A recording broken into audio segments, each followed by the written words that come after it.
Hello, and welcome to the Empowerography Podcast.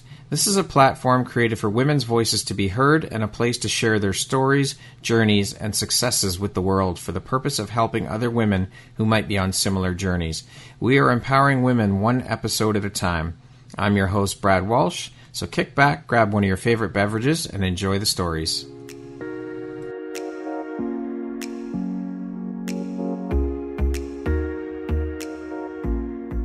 If you're looking for jewelry that makes an impact on your self-care routine and your style, Empowerography would love to offer you a discount code to one of our exclusive partners, Quartz and Canary Jewelry and Wellness Company.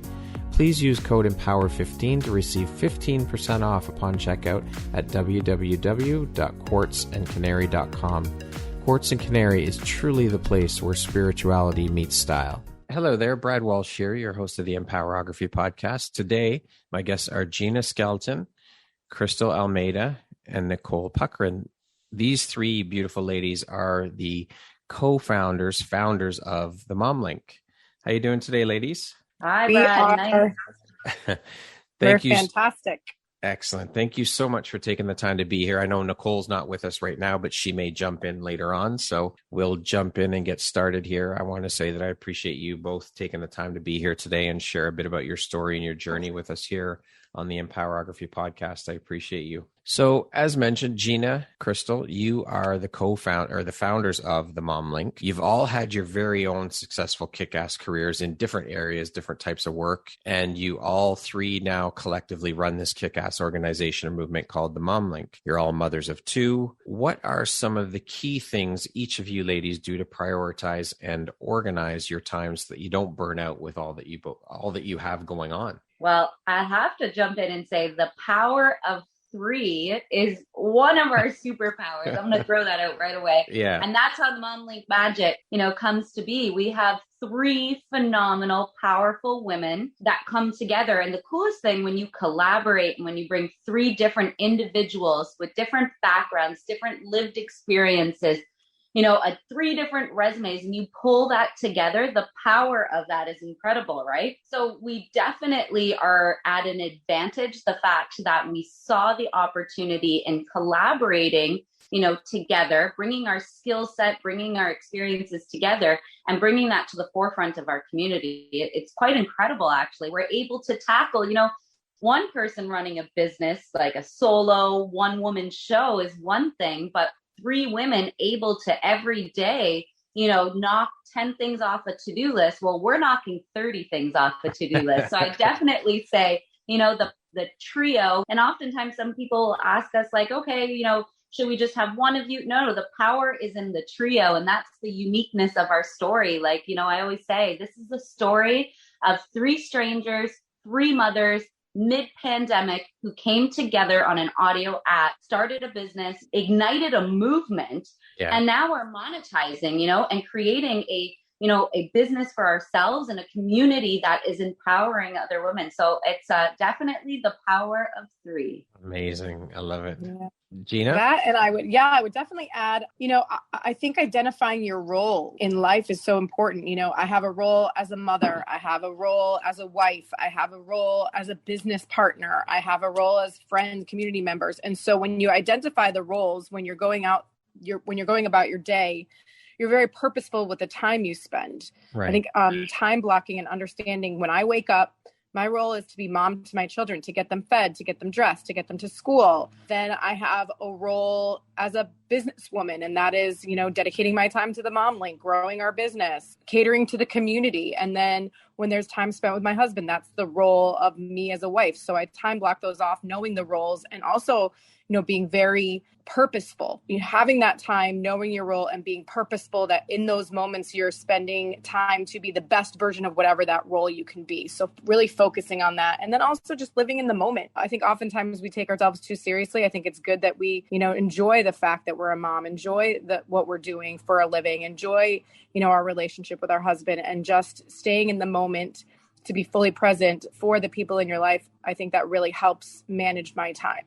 Absolutely. So, Gina, I want to start with you. In your past life, why did you decide to, or what inspired you to go into the world of communications, advertising, and PR? What inspired that journey for you? That's funny. That's a great question. I actually wanted to be an interior designer, and my parents were like, there's no money in that, even though there is. But, my parents were very old school. Like back in the day, it was like, doctors and lawyers were the only people that actually made money. And so my family had a family friend whose daughter went into communications, and they thought that would probably be a good field for me to go into. And I ended up really loving it. Although I really dove more into the public speaking side of things. I loved storytelling. I loved giving speeches. I loved small group and large group communications, which is actually the thing that most people are afraid of, even more so than death. And it's amazing that I have a degree in that. So I guess I'm just a unique bird, a rarity in the world, but I really love speaking in front of people. I love communicating. I love the art of communication. I love relaying a message, and I love influencing others through the art of communication. And so that kind of led me to my career in the nonprofit world and has helped me throughout my life in being successful, building relationships, networking, and ultimately making money. Have you always loved speaking? Like I think back to when I was in elementary school and high school, where we had to get up in front of the class and give speeches and so forth. Was that something that you loved doing back then even? You know what? I've always been pretty confident in who I was, and I really never had a fear of speaking in front of other people. If anything, maybe more so speaking, one-on-one with somebody, because I think that's in those intimate settings, you really have to get vulnerable. So I think it was easier for me to stand in front of an audience rather than be one-on-one. But, I love communicating on all levels, to be quite honest. Yeah. I think it's our highest form of art is communication. And I think that we relay a message in every single action and word that we take in life. So we're creating our consciousness, our destinies with every, thought, word, action, and ultimately who we are, character, based on how we communicate. Absolutely. Now, some people would say that the art of communication has been lost or is becoming lost. Would you agree with that? Absolutely not. I just think there's new vehicles. Now we have the advent of social media. It's a new vehicle for people to communicate. Short form video is another way for people to communicate. I think it's important that no matter what, however we're communicating with whatever vehicle that we use, remaining authentic to ourselves, having that voice, being honest and open about who you are and what you stand for is probably the best way to get people on your side and influence others to take action in whatever way that, whether that be emit an emotion or take a social stance on something or buy a product or service. You have to really resonate with who you are and tell your story and connect with your audience. And I think people are doing that on so many platforms. I think sometimes maybe, if it's new, there's a fear around that. And a judgment that's placed around that with the fear. But so many amazing miracles have happened through vehicles of social media, such as Clubhouse and Instagram and LinkedIn and Facebook. And it's nothing to fear. I think it's about progressing and evolving and utilizing technology as another way to communicate. Absolutely. Now, you were the former CEO at the Milagro Foundation. Can you tell us a bit about the work you did there and what led to the decision for you to leave your CEO role and the foundation? Yeah, absolutely. When I graduated college, I really wasn't sure what I wanted to do as a career. I did love the public speaking aspect of that, but I did know that I wanted to make an impact. And at the time, the impact that I wanted to make was with children. I knew that if I was able to get children at a young age, despite whatever circumstances they were in, if I was able to plant a seed of belief and hope and confidence and water those seeds and see them sprout, that these children were capable of accomplishing anything in life. And so I was in Delray Beach at the time, and I aligned with an organization called the Milagro Center. It means miracle in Spanish.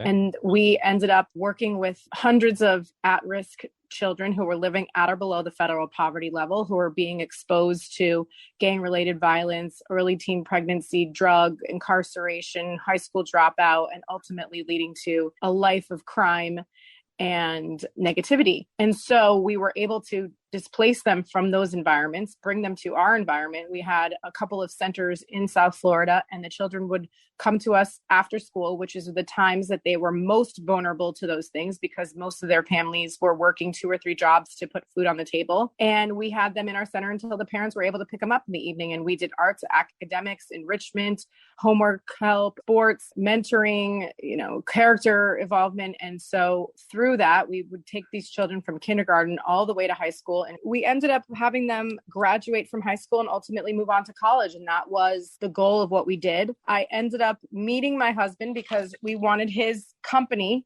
which was a large automotive conglomerate at the time, to give us money. And he ended up, getting me to go on a date with him. And ultimately we got married and had kids. And that's when I decided to change, to leave a career to become a full-time mother. Okay. And as I was a mother for, almost now it's coming on to 8 years now, 9 if you include the time that I was pregnant, I feel as though I fulfilled that mission, and I was approaching 40. And I know Crystal and Nicole can share in the sentiment that we were coming to a new phase in our life, and we knew that we had more in us. And there was this desire to have even more of an impact on the world. And now, having a career and being mothers, we have a unique set of experiences and struggles and successes that only women in business, moms in business, mompreneurs would understand. And having a community for that, when we came together to create the Mom Link, it was sort of a brilliant idea. And it was so well received because so many of these women, these mothers, needed a community like this to feel connected to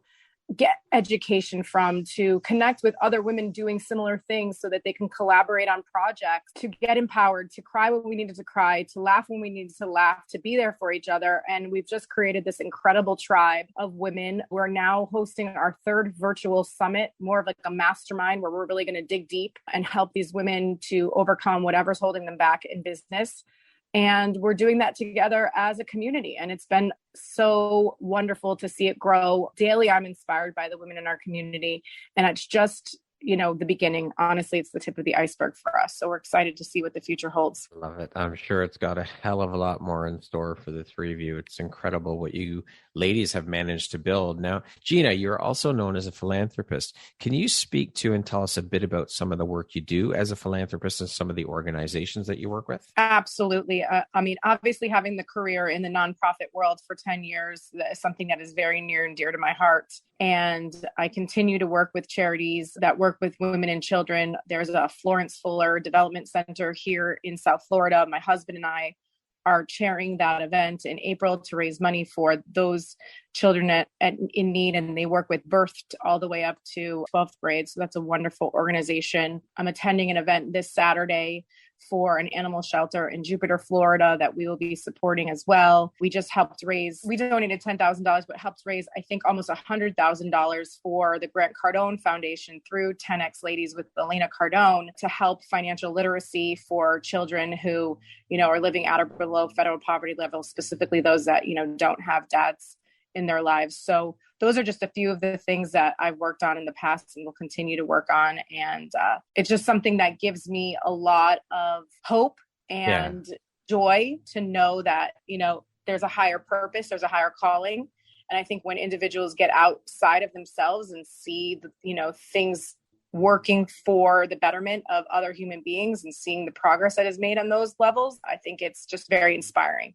Absolutely. Speaking of inspiring, what lights you up or inspires you the most about doing the philanthropic work? And is this type of work something you've always been interested in and passionate about doing? Yes, I've always had a heart and compassion for others. My daughter shares that as well. Yeah, it just to see the change in people, to see them being grateful. I always tell Crystal and Nicole and all of the women in the Mom Link community, I'm passionate about seeing other people win. The things in life that are most valuable are feelings, are heart-centered feelings. And those are things that money cannot buy. Money can always be used as a tool, but to be able to improve the quality of life of somebody else, where you see them smiling, you see them living in a better way, you see them thriving, I think that is worth its weight in gold. There's nothing more valuable than to see another human being living their best life and living in their purpose and living their dreams and being free from any of the limitations that may come with poverty or, lack or whatever it is that they're struggling with at the time. Yeah, I mean, absolutely. There is no better feeling than being able to give back and contribute and impact another human being's life. I often say that that's like winning the lottery. Being able to contribute and impact another human's life is just one of the most incredible gifts that we can give. It's amazing. I agree 100%, Brad. Now, Crystal, let's chat a bit about you and your story. I mean, you, Crystal, in your past life, you worked in the nonprofit sector. You are a human rights and world activist, qualitative researcher, a global citizen, an HIV and AIDS fundraiser. That is one hell of a resume you have there, Crystal. Can you speak a bit about your work in the nonprofit sector and a brief overview or bird's eye view of what that looked like for you? So yeah, I'd have to say it started from a really young age. My parents were going through a divorce. It was a really hard time for me. I was always involved in volunteering from a young age, but when I went through the most traumatic parts in my life as a young child, that's when I started really maximizing my volunteer work, my involvement with my local community, and just, immersing myself in volunteerism and making an impact in other people's lives really took away from what I was experiencing at the time in my childhood experience. So that's how I got started, to be quite honest with you. I continued volunteering. And once I got to post-secondary education, I went to the University of Windsor and I was majoring in political science and sociology. And I got there and got involved with some volunteer groups on campus. And it was like, I don't know, something just sparked within me. And I was like, I want to start my own club. I want to have, my own club and a student body of, board president and secretary. And we're going to fundraise money and we're going to, talk about making poverty history. And it was actually the Make Poverty History campaign that I got involved with. I spearheaded that on my campus. And then it just led to so many opportunities. So the one thing that I set out to do is there was a student refugee program that I wanted to bring to our campus. And so we did that. Myself, I organized a committee of other students, and we literally set out to sponsor refugee students from a refugee camp in Kenya. And every year of my undergrad, I successfully sponsored a student to come to the University of Windsor and it wasn't just a sponsorship and then, hey, you're here and goodbye. No, it was a whole, going through everything. The student wasn't going back to Kenya. The student was going through the whole Canadian citizenship process. And, when you sponsor somebody, it's a big responsibility. Yeah. And I took that on and it honestly was life-changing for me. I met some amazing, incredible people. And that's where things really started to fly off the handle for me. I started volunteering even more. I got involved with the HIV coalition on my campus. And I started getting involved with an international organization called World University Service of Canada. And they were doing some work in West Africa. And so I applied to be part of this program to go and do a qualitative research. And I was given the opportunity to go and live and work in a small little West African village in Burkina Faso.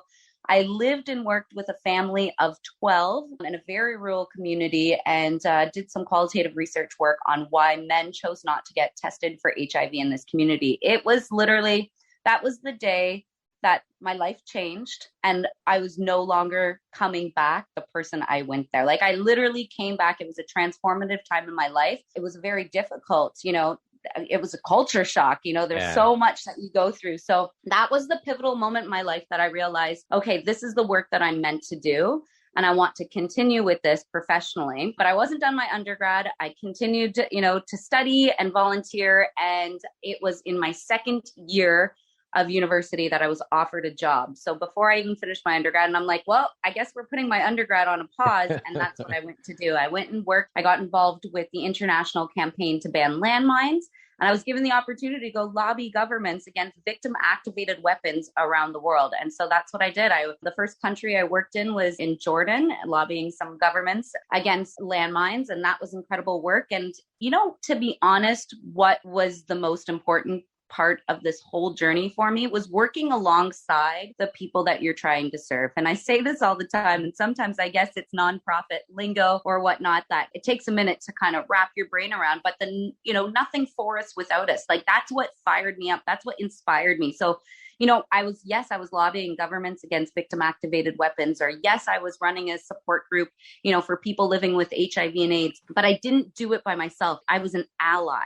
And that's what kind of fired me up, was working alongside the people that we're trying to serve, right? So that was kind of how I got started. I then came back, finished my undergrad, and it literally was a domino effect of working in different nonprofits internationally and locally. So how would you say then those experiences, you traveling abroad and you also sponsoring someone from Kenya, how would you say those experiences have shaped the Crystal you are today, both personally and professionally? Well, I definitely think it really brought out, so I'm a very empathetic person. I really feel what others go through, and that brought it out of me. And I feel like it amplified how empathetic I was, but it brought it out in a very positive way. It changed me. It humbled me. It made me realize, the privileges that we have that others might not have the same privileges. And so it really changed me as a person. It really made me take a step back to be responsible for the language, the words that we use in community when speaking with other people, being responsible for the impact that we can create or have on others, whether it's positive or negative. So it really kind of made me accountable, more of an accountable human being, and approaching the world that it's all of our duty, it's all of our responsibility to make a difference in somebody else's life, to contribute to our society, to have some part in creating social change in the world. And so it really highlighted that for me and brought to the forefront just my natural ability to be able to connect with other individuals and give space and give room to other people's lived experiences. I love it. Now, you speak about imposter syndrome and showing up on social media, and also how to create and make an impact in your community, as we're discussing, and the world, which of course is incredibly important in today's day and age. If you're an entrepreneur, now, can you share with us a little bit about why you personally believe in that, and what are a couple of tips you would share with someone just starting out in their entrepreneurial journey to help them to start making an impact in the world and in their community? Absolutely. It's funny. I've never actually had imposter syndrome my whole life. Working in the nonprofit world, and you're trying to raise money. Where are you? You're front stage and center asking people to donate. And I never had an issue with it. I almost I thrived in those environments. It was I don't know, it was an amazing feeling, speaking in front of crowds of people and trying to, get them to donate to the cause. And I was often told, wow, Crystal, your passion, your inspiration, it's contagious, people would want to volunteer because, they saw how much I believed in it. And so it was something natural to speak in front of people. It was up until this audio app. And I think, I'll say motherhood has a part to play with imposter syndrome. If you do a little bit of research, imposter syndrome actually impacts and affects women way more. And culturally, it's almost a new term we've come up with that, most of the time it's discussed upon women and experiencing imposter syndrome. And I have to say it's because when we go through motherhood and we immerse ourselves into motherhood, we have so many new roles, and it's a whole new discovery journey that we rip away our context. That resume that you come into motherhood with, my 10 or 18 years in the nonprofit world, it's like I stripped that away from my resume because now I'm a mother. And so I had 2 kids back to back. So that's 6 years of, my career was nowhere to be seen. I had no focus on that. I literally was stripped of my context. And then I, get on this social audio media app. I want to start this business. And the imposter syndrome kicked in because I was starting off on a new journey and I was stripped of that context, my resume that I came into this new business with. And I guess I forgot to give voice to, the Crystal who had a career before motherhood, right? So definitely that's how imposter syndrome kind of kicked me in the butt, was getting on this audio app. And I was always kind of just worried and had this little person in my head, wondering, oh my goodness, did you say something that impacted others? Or did you say something that maybe offended people? And it's funny because that brings me back to why I loved working in the nonprofit world. And, I'm always stressed out about, our language impacts people. Our words have impact, whether it's positive or negative. And so I would stress way too much about that. I would wonder if I resonated with people or not. And to be honest, my biggest tip is stop putting other people on a pedestal and putting your here at mediocrity, you know, like putting yourself there and putting other people above you, right? Because there's no such thing. Everybody starts with one follower. Everybody starts with $0 as a new business owner. Everybody starts in the same place. And you are an expert. You know, you're an expert with everything that you have experienced in life. And so try and remember that. Bring your lived experiences. And I think at times we only feel like an expert in the right to speak in front of a group of people if we have it on our resume, if we went to school for it, if we have a degree in it, if we worked in that field, then we feel entitled to being an expert. And that's a completely wrong way of thinking. And especially through motherhood, we have so many new skills that you adopt through becoming a mom that you need to look at that as being an expert in your field, that you are an expert and you are able to speak on it. And if you're not an expert, you can still make impact. You can still create income. And so once you really change that mindset, once you really start to tell that negative little voice in your head to hush, hush, go away, I can do this, you know, it takes a lot of practice and, you know, do some mindfulness exercises. And I would say that's another good one before you're going to get on a stage, like really get your mind right, you know, take a few minutes before you're going to go onto an event or on a stage and get your mind right. Do some mindfulness techniques to kind of kick that imposter syndrome out the door. Yeah, mindset is such a key part. I mean, everything begins with self, and mindset is included in that. It's such an integral piece to life in general. You have to have your mind right for everything and believe in yourself. Absolutely. So, Nicole, in your past life, you were a former special assistant to MPP Rick Nichols, a former student senator for the University of Windsor government. You're a political and social activist, financial guide, and real estate investor. Quite the lengthy resume as well. What inspired your journey into the world of politics, and how long did you work in politics? Hi, what a great question. What inspired? Honestly, when I was little, my mom owned a bakery for 25 years. When I was, I think, 6, she opened the bakery. And, you know, I always was there, right? Like school, bakery, school.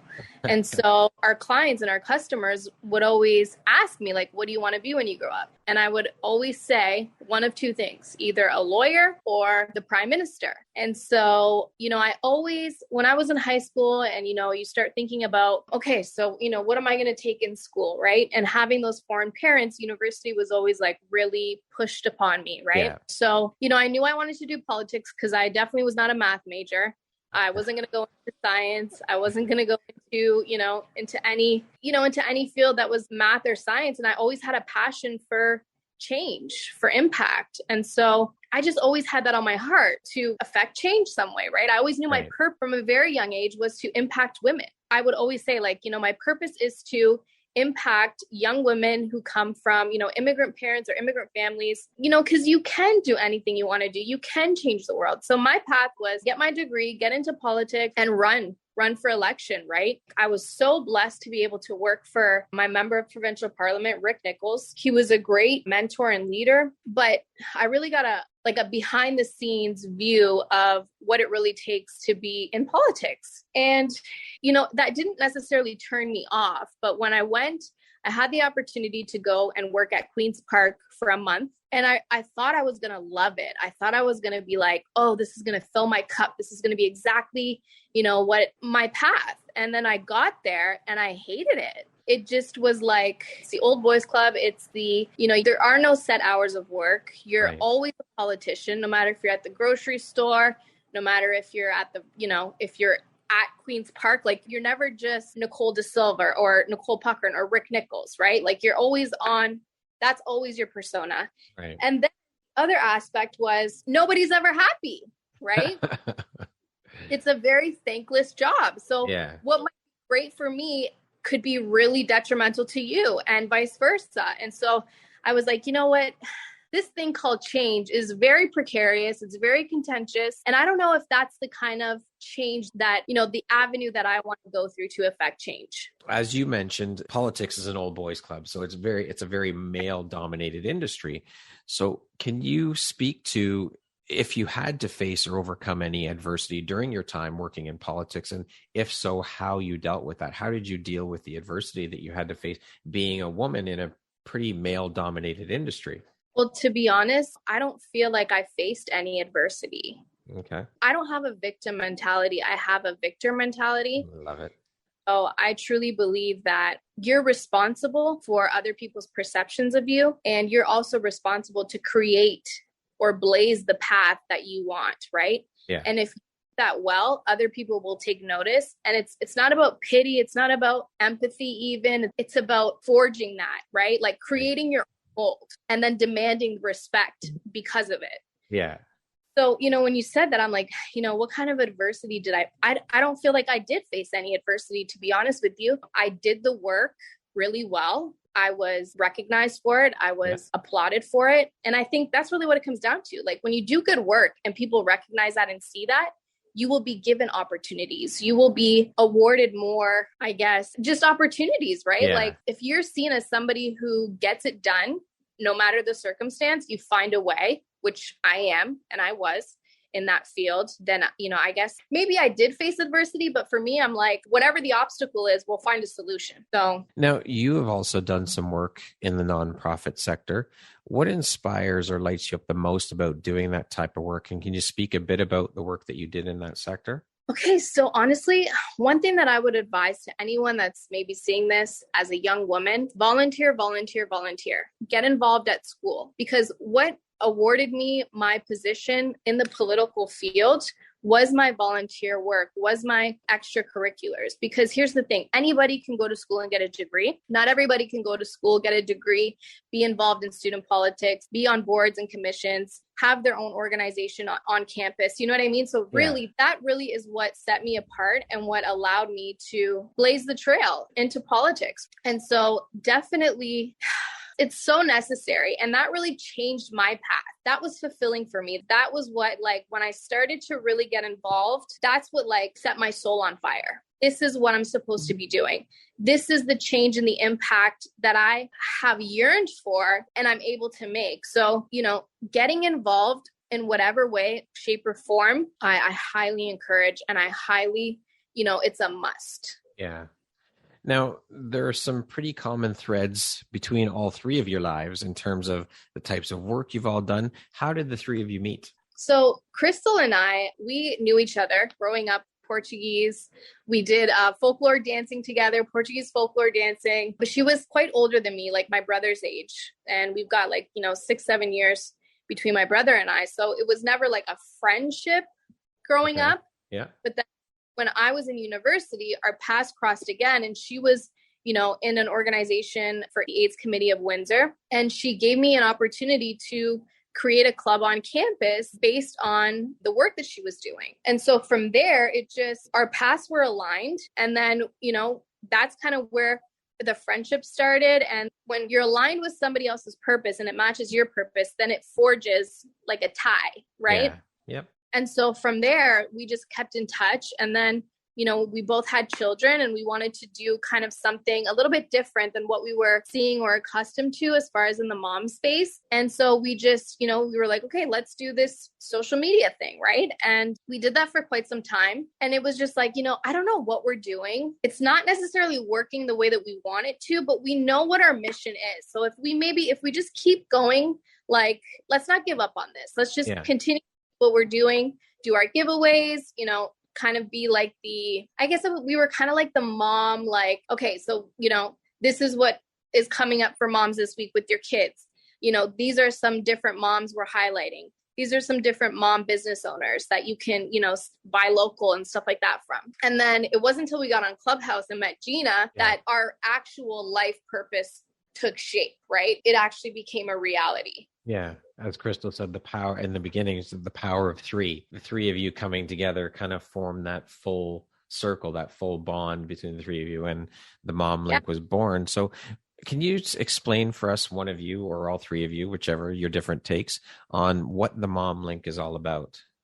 Let's enlighten the audience of what the mom link is all about. Well, first and foremost, it's all about collaboration and canceling the culture of competition. Like, that is definitely at the forefront of the Mom Link. And what our mission is igniting a movement of women who truly believe in collaboration and want to cancel the culture of competition. So I'd say that's one of our pillars, but we definitely have a lot of different missions that we've set out to achieve and accomplish through the Mom Link. Right. Yeah, I believe that, through what we're doing, we are definitely focused on empowering, inspiring, encouraging, and absolutely educating mompreneurs to achieve their goals as a mother and in business, and to provide a community of like-minded women to feel as though they are part of something bigger than themselves. And we have so many testimonials of women that say, for example, there's a young girl and she's a single mom and she's divorced and she's going through some struggles right now. And she messaged me earlier this week and said, I'm just so happy I found the Mom Link. I don't really have that many friends. And when I go into the Mom Link rooms on Clubhouse, I feel like I have a whole tribe of women that are not only my friends, but they're like family to me, and that they can relate to her struggles. But then, they're relating to us, but then they're also making their own connections together within the community. So we have women that find other women within our community and forge bonds together to work on projects together, to, host rooms under our clubs together. And so there's the broad umbrella of the Mom Link. And then whatever goes on, there's women in the Mom Link who are moms that really focus on, healthy living and the fitness aspect and, the way you eat and the way you live your life holistically. And so there's like a little subset of that. Then there's this little group of moms that are really focused on social media and growing that way. And then there are the moms that are, your lawyers, your doctors, your professionals, and they, create a little group themselves. Then you have some of the mompreneurs that are maybe on, between their 40s and their 60s who kind of are turning around and, looking at the rest of the group and saying, this is what I did during the time that I was raising children and having a mom in business. And here are some of the things that I've learned and the gems that I want to share with you. And so there's all these different aspects of who we are as mompreneurs, as women in business, that help each other, that give each other space and voice. I think that is something that made us so successful, is that we really value and shine the light on as many community members as we possibly can. We are, one of our most successful rooms on Clubhouse is the Wednesday Women Supporting Women Connect and Collab, where women come to the stage. I don't know if you're familiar with Clubhouse, but you could be in the audience, raise your hand, get to the stage, and they tell us about who they are. And they say, I have a give for your community. I want to provide them with this value, but I also need something from them. And I need XYZ, whatever it is that they're looking for. And we connect them. And so, the three of us, myself, Crystal, and Nicole, we'd be running this room for 2 to 3 hours. And then, our kids are now begging for, food in the background and screaming. Our husbands are coming home and saying, put the phone away. A running joke that we had in the Mom Link was, the Mom Link in Clubhouse is going to get us divorced. I hope somebody has a couch for us to live on. So, and then we were getting feedback like, I'm so glad, people love to be able to share, but then there were women in the community that said, I waited 3 hours and I never got to speak. And we knew that we weren't serving them properly, but we also knew and identified that we had some incredible women in our community that ended up being like our super fans. And they kind of rose to the top and always showed up for us, always supported us, promoted us on every platform that they could.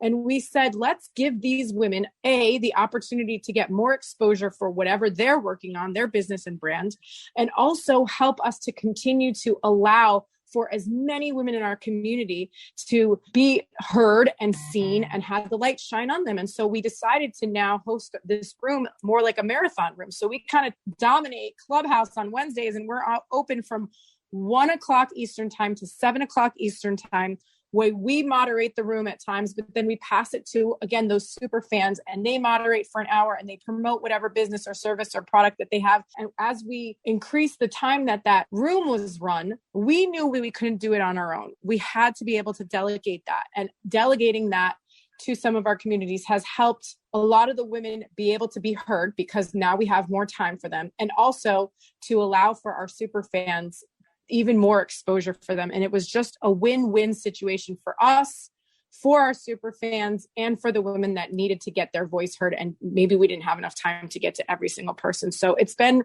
such an incredible experience to be able to grow in that way and nurture these relationships and foster growth in our community. Last Wednesday, we had over 2,000 women come through our Clubhouse room. Holy shit. I mean, yeah, it's the energy. We call it the Mom Link magic. It's the energy. When you come to the room, you feel part of something. You feel like you're getting poured into. You feel like people actually care about you. No one's judging you. You know, when I first came on Clubhouse, listen, I didn't write any books. I got no letters behind my name, but I was relatable and I had a passion and I wanted to make an impact. And that really resonates with people. Authenticity is the most powerful energy on the planet. And when you emanate that from what Nicole was saying, your purpose, and align yourself with other women with that similar purpose, you can move mountains. Absolutely. 100%. You know what, Brad? I have to say something. Yep. Something happened yesterday. We had a business call yesterday, and we're always looking for opportunities to collaborate with other women. And so anyways, we had a business call yesterday, and it was an interesting moment because we realized, you know, it's all about the niches right now, right? So you have to really niche down. Everybody's like, okay, pick your demographic. So 25 to 35. And we had a moment yesterday where like, I guess we're not super niche down, but guess what? That is where the Mom Link is succeeding because everybody is niching down. Yeah. And what the Mom Link has done is we have an umbrella. The umbrella is the Mom Link, and we have niches underneath that umbrella. And what we have done, because sure, we can narrow it down and niche down and have a community of our 35 to 45 mompreneurs looking to start their own business, right? New mompreneurs. But how can we serve that community, that niche, if we're not bringing in another niche of women who have already built a business, succeeded, scaled their business, and can now bring those skills? So the Mom Link is full of little tiny niches underneath the umbrella. And I think that's what's unique and special and really allows the opportunity to do exactly what Gina explained, which is incredible things happen, right? You bring somebody who's been a professional in their field, who's a graphic designer and has a whole marketing team, and they're running a successful multi-million-dollar company. And you bring that niche of women and successful female entrepreneurs to the same community, to the same room as the niche of, you know, new mompreneurs trying to figure out their business. Yeah. Now we've got women working together. Now we've got women, you know, I always say it's like a virtual Rolodex in our community. Yeah. Whatever skill, resource you are looking for, we promise you can find it in the Mom Link community. the Mom Link empire, and everything just falls underneath that umbrella and branches off into different areas, which is great because it's a one-stop shop. Absolutely. So how long ago was the Mom Link created, and how did you come up with the name, and who came up with the name? Well, Nicole, do you want to jump in? So our anniversary would be end of March. That's when we kind of all got together and we're like, okay, let's, you know, Gina was like, no, like, let's rebrand. Let's do something a little bit different, you know, than what you guys are doing right now. Let's create an empire.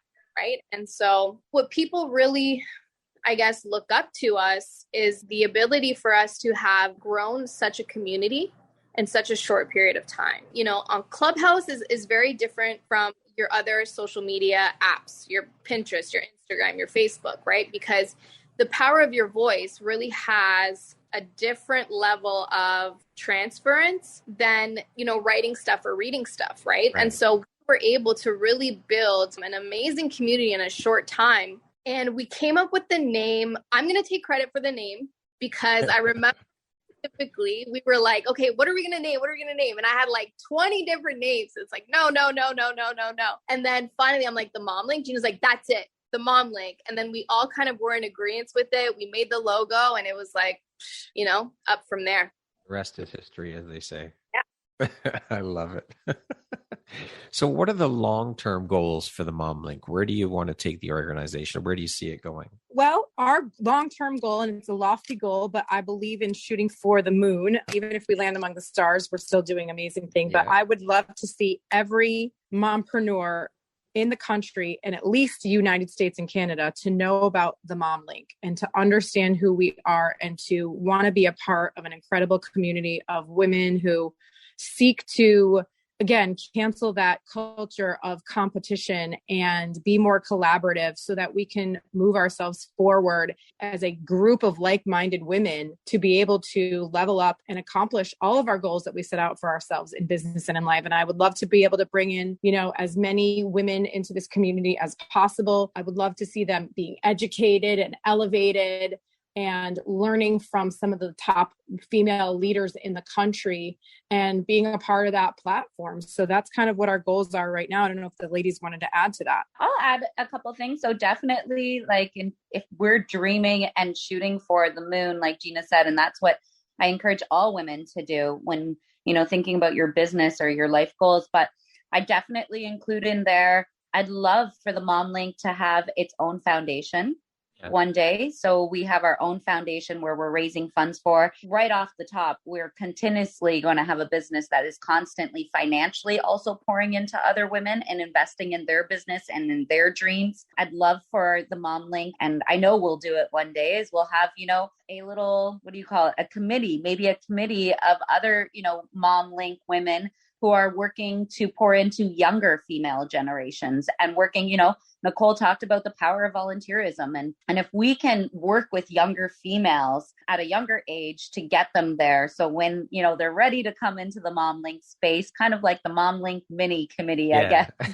But I'd love for us to do that. And I mean, shooting for the stars, you'll see the Mom Link one day speaking on large stages and in front of thousands of people, inspiring other women that, collaboration is key, and we'll change the way that women see other women. And no longer will women see another woman who's succeeding and be like, man, why is that not me? But, we'll have women in our community saying, oh my goodness, I can do it because she can. And so I think that's the ultimate goal. Love it. I have no doubt that you ladies will be on stages speaking to thousands, if not hundreds of thousands of women and empowering them to tap into their own gifts and talents for sure. I want to ask some questions. I want each of you to chime in with your own answers here. We're going to jump into a different section of questioning now. So we'll start with Crystal, since you were just speaking. Crystal, what drives, motivates, and inspires you to keep going and to keep pushing and excelling at all that you do? How it makes me feel. I think it's as that simple. It's what gives me life. And it's how it makes me feel. It gives me life. It makes me fired up. It brings me back, during motherhood, I said, I just want to go back to the old Crystal, to the young Crystal who believed she could change the world and was going to create impact and make a difference in the world. And I found her because of the Mom Link. And, it just lights up my life and makes me smile ear to ear to know that I'm still that activist, human rights activist Crystal. And I can, even after motherhood, while doing the motherhood journey, that I can still do those things. Cool. It's purpose. A lot of people, you always hear like, what's your why? What's your why? Right? My why is my purpose. And I've always known from a young age, like, I think the three of us, like, our stories truly have so many common threads and they align so well. And I know that no matter what I'm doing, if it wasn't Mom Link, when I was in politics, when I was working at the bakery with my mom, like, it was all aligned with my purpose, right? Which is to create impact, right? I was doing that. I had clients, like customers at the bakery, that knew me from 6 years old until last year, like the year before last.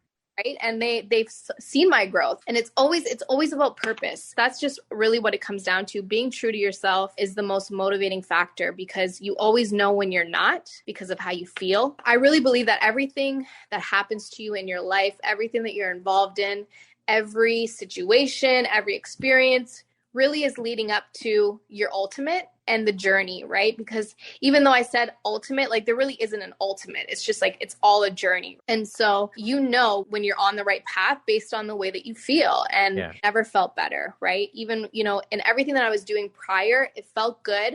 When I came to Texas and I left my family and we were starting from scratch here in Texas, it didn't feel good. It was like, hey, wait a minute. Like, I'm a working woman. I'm a career-driven woman. Now I'm a housewife and a mom. Like, I never wanted this for my life, right? And then being able to align with Crystal and Gina and the Mom Link, like, this is it. This is the purpose. I had to go through that struggle to really understand that you have to take big risks sometimes. And sometimes life will make those decisions for you based on what your heart. So if you would have told me to choose, go to Texas with your husband and your little family and start the Mom Link, I would have been like, hell no. Like, I'm comfortable here in my space. I'm already in politics. I have a good job. I've got benefits and all the things. I'm never going to be away from my, from my family, my parents. And, it couldn't have been a better experience. Mind you, it was very painful and uncomfortable, but the end result truly is what is supposed to be. Yeah. Gina? Yeah, I mean, I just think everything that these ladies have said has been so right on the money. And I just have to say that, I say this all the time, but I've been blessed with two of the best business partners that I can possibly have been blessed with. And it's been a journey. I mean, we've had struggles, we've had challenges, we've had moments of laughter and joy. And oh my gosh, I can't believe that this is where we're at. This is happening to us right now. And then there's been moments of like, I don't even know if we want to do this anymore. And we've gone through all of those experiences and came out the other side even stronger, even more connected, even more dedicated, even more committed. And I believe that, we were talking earlier about the mindset thing, when you have, and I'm a firm believer, your thoughts become your words become your actions become your habits, and then ultimately dictate your destiny and what you do. And the fact that the three of us have this incredible mindset of seeing other women win and wanting the success for all of us, ourselves and the women in our community as well. And then, speaking that into podcasts and interviews and masterclasses on Clubhouse, on Instagram, we're creating that environment, and, more and more women are getting attracted to that because your vibe attracts your tribe, so to speak. And so again, like, I really and truly believe that this is just the beginning. The fact that the three of us are so dedicated to this mission, and the right people are being pulled into us for exactly what we need in the moment that we need it. I just see this taking off and being something that is going to change the lives and help so many mompreneurs in the world. And we're just grateful to be a part of that. I love it. I want to speak a little bit about women and entrepreneurship and the landscape of women-run businesses. I know that we've touched briefly here and there throughout the interview about the old boys club and that whole mentality of from the 40s. And I mean, there's no fucking place in the world for that. Now we're in the year 2022. It's got to go. So what are your thoughts on the landscape of entrepreneurship and women-run businesses now in the year 2022? So JT Fox on Clubhouse, he's an entrepreneur and a big businessman, and he kind of has his hands in multiple companies. And he said something that really kind of stuck with me. He said, all of the businesses that I worked with that are run by females are the most successful. And compared to the businesses that I have my hands in that are run by males, he said, women don't realize, but they are the best in business. And when he said, women don't realize, but they are the best in business, that did something to me, because it was like, why don't we realize this? Yeah. Right? Like, wait a minute. If one of the hardest jobs we can have is raising a family while running a business, while working full time, while juggling our husband's needs, while, drive by, pick up, all those things that we juggle, like, why don't we give ourselves more credit? Why don't we take more risks? Why don't we, why don't we acknowledge how freaking amazing we are? Yes, right? Exactly. And so I think it really comes down to a little bit of listen, it's only been like, in our lifetimes, our grandmothers couldn't vote. Our grandmothers couldn't have a bank account. Our grandmothers couldn't work outside of the home. Yeah. So I think it takes time because, the future is female. Like, that's like a really recent construct, For sure. right? So I think it takes time for society to adapt and for those traditional methods of thinking to change and align with the reality. And I think we're doing that now. Anyone else got any thoughts? Crystal, I know you've got something on this. No, I think Nicole covered it. Absolutely. I think that was the perfect answer. I completely agree with Nicole. Gina, anything to add? No, I think we covered that one pretty well. What advice do you have for women looking to grow either their own business or even within a company that they're working for within the corporate world? I'd love to take this one. I'll jump in. And a lesson my mom taught me, which is a huge inspiration and a part of my why. It's my mom. She's incredible. And so my mom taught me very early on in my career, don't ever just take the first financial offer that they offer you in your job. The job offers you this amount of money. Well, always go back and ask for more. Don't be afraid to ask for more. Don't be afraid to ask for that next position up. Don't be afraid in your head. Know that, I want to be the executive director one day, or I want to be in management, or whatever it is that you want to be, make sure you let other people know. Don't be afraid to let other people know, because when you let people know what you're going for, what you're working towards, then they see you, they hear you, and they're going to give you those opportunities. So always let people know, always ask for more, and just don't settle for what you are offered. I think that for me summarizes it perfectly. Beautiful. Ladies, anything to add? Definitely want to read that, honestly. Like, I want to double, triple down on that, honestly. Because like when I got started in my career, I was so happy to actually have a position that wasn't a waitress, that I was just like, yes, oh my God, $22 an hour? Like, I'm rich. You know? But honestly, I could have asked for more and I could have got it. And I always kind of kick myself because I saw, like, you know, a few years later when we had a young lady who came in for my position as I had moved up, and she did exactly what Crystal said. She asked for more, she asked for terms, and she got them. And I was like, damn, you know, I should have taken that lesson 5 years ago. So I think, you know, I think it's important to double and triple down on that. Okay. Gina, anything to add? Yes, absolutely. I would say to make sure also, you know, that you're staying hungry for learning. You know, my husband is 56 years old and he's gone through an incredible career, and now he's staying even more hungry to learn about new things, investing in real estate and branching out, and just never be, you know, too close-minded to think that you can't learn more. Constantly be working on self-development, constantly be putting yourself in places where other people are learning and growing. You know, I would say become the person that other successful people are attracted to by becoming successful on your own. And that is staying consistent, staying committed, and constantly be learning and growing.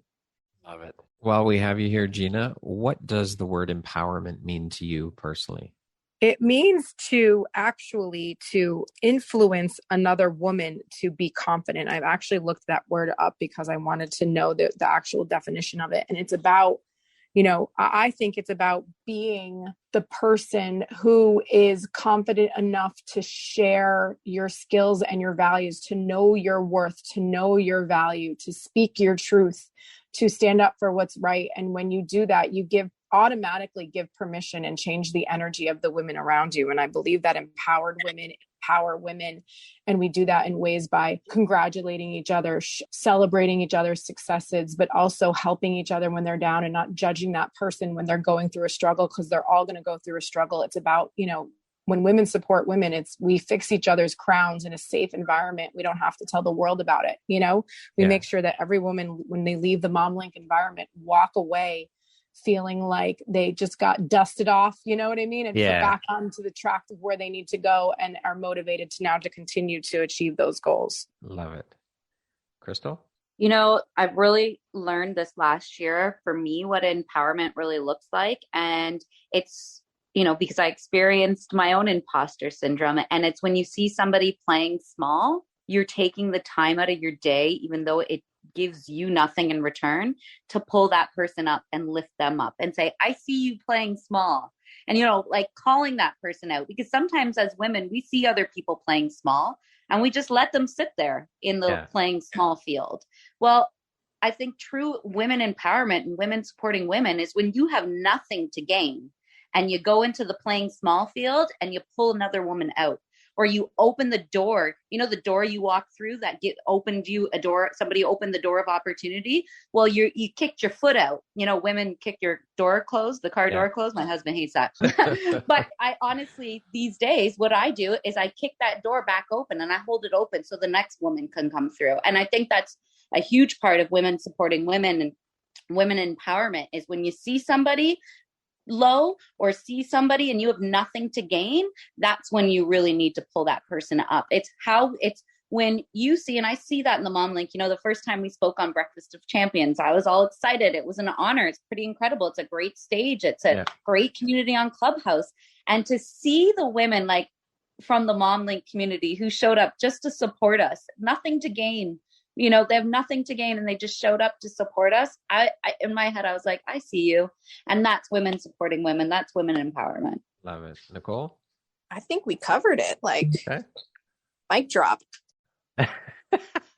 What do you think your unique skill set or superpower is that's helped you become successful? Consistency. And that is so much more challenging. You can say the word consistent. You're like, okay, that's fine. That means like you just stay up, you get up and you do the same thing over and over again. But the reality is, each day you wake up with a whole new set of challenges, that things that you can't really, plan for necessarily. You make a plan, but then you also have to go with the flow. And being consistent is having that plan set in space, but also acknowledging, where you are with those things when the time comes, and then being authentic with yourself, and if you're not feeling inspired in that moment, really digging deep and understanding what's going on with myself, that I'm feeling this negative energy or whatever it is that's, impacting your day, and still, continuing to work through that stuff and use it as leverage, use that information, use those feelings as fuel to push yourself forward, and then turn that into a story, a learning lesson to bring to your community. So staying consistent doesn't mean always feeling, like 100%. That's unrealistic. It's about knowing when you're feeling challenged, understanding the challenge that you're going through, and being able to share that in a way where it's going to help others. So that's what I would say our superpower is consistency. Okay. Anyone else got anything to add? I think it's also like trusting your life's experiences and the things that you've learned, the skills that you've gathered into whatever it is or wherever life takes you, right? So, coming into the Mom Link, it could have been so easy for us to be like, how the hell are we going to do these summits? And how are we going to, empower women? But we've all had experiences that have allowed us to do this and do this really well. Crystal? So I've got two superpowers, one Mom Link superpower, and then a personal superpower of mine is I should have been a private investigator in my past life. What's that TV show? Inspector Gadget. Yeah, yes. That was me. No, vet people out. And when you run a business, you need to be vetting people out. People want to work with your community. People want access to your community. And we have an obligation. We have a responsibility to maintain a safe community. So I'm constantly making sure we're doing due diligence and doing some background research and, make sure who we're working with or who we're going to recommend to our community. So that's a superpower. And the other superpower, and I think this is embedded in the culture and the history of women working together, there's always got to be a Beyonce, or there's always got to be like one.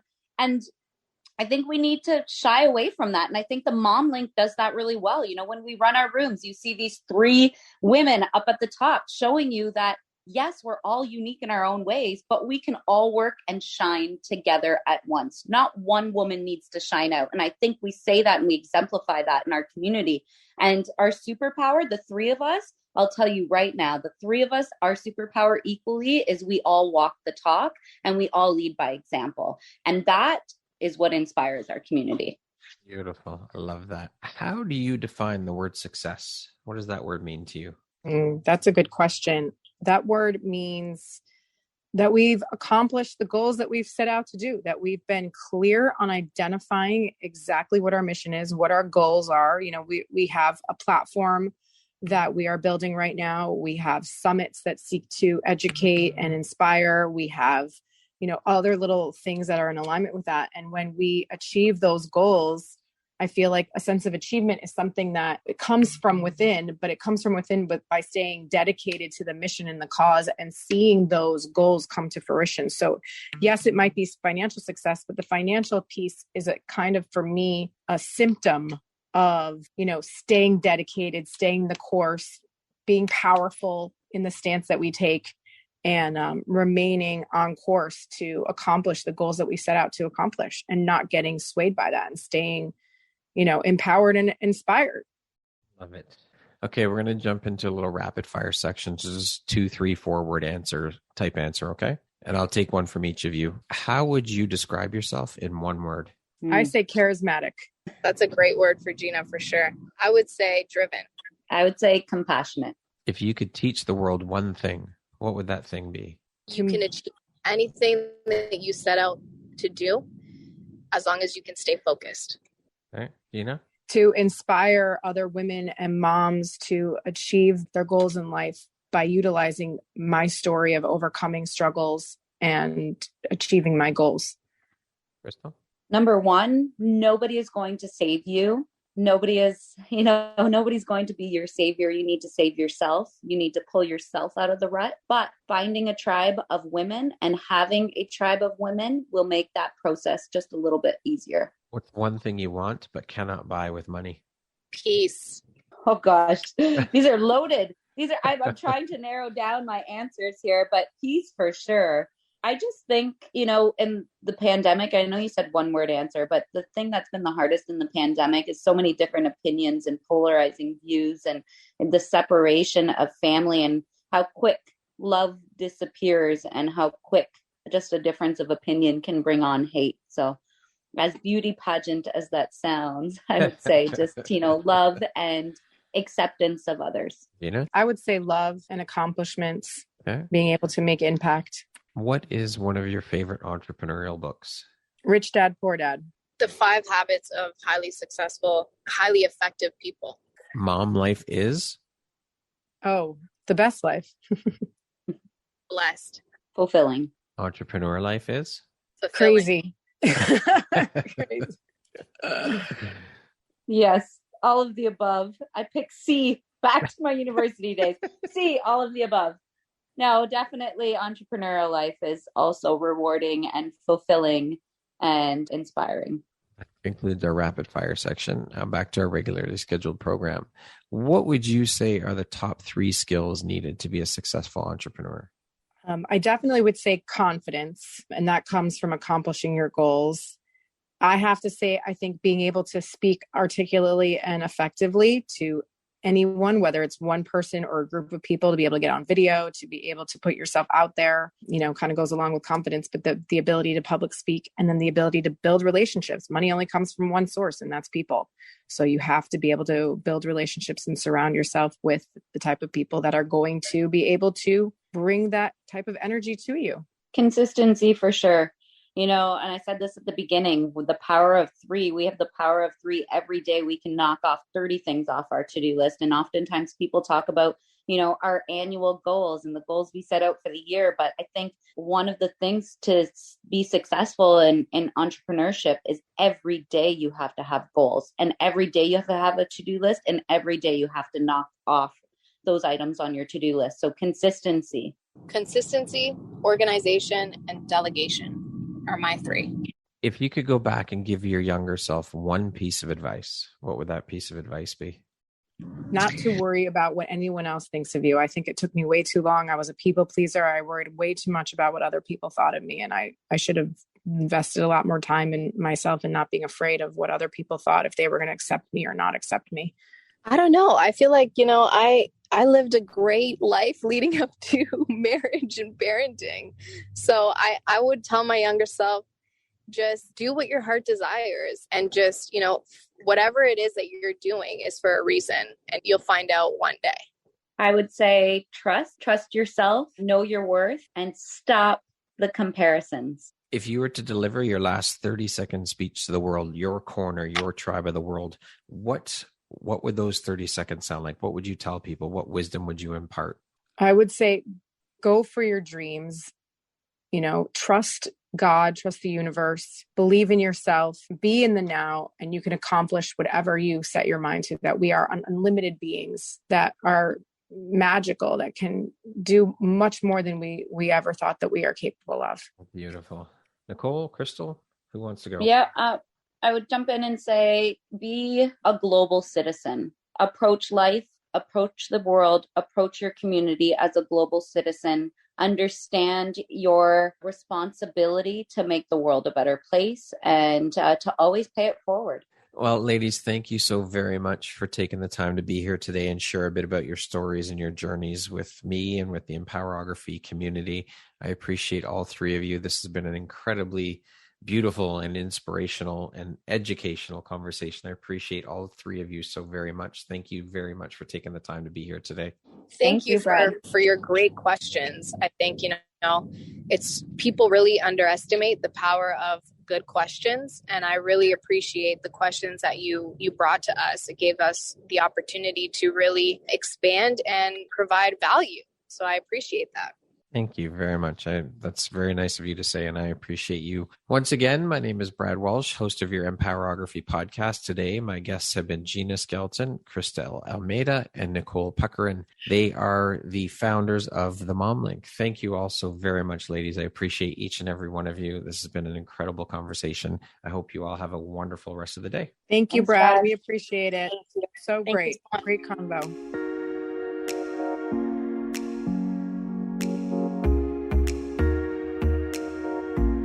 Thank you very much for listening to this podcast. If you haven't yet, please be sure to subscribe, rate, review, and share with all your friends. You can find me at visuphoria.ca and follow me on Instagram at Empowerography Podcast and on Facebook at Empowerography. Please join me next time for another inspirational story from yet another amazing woman.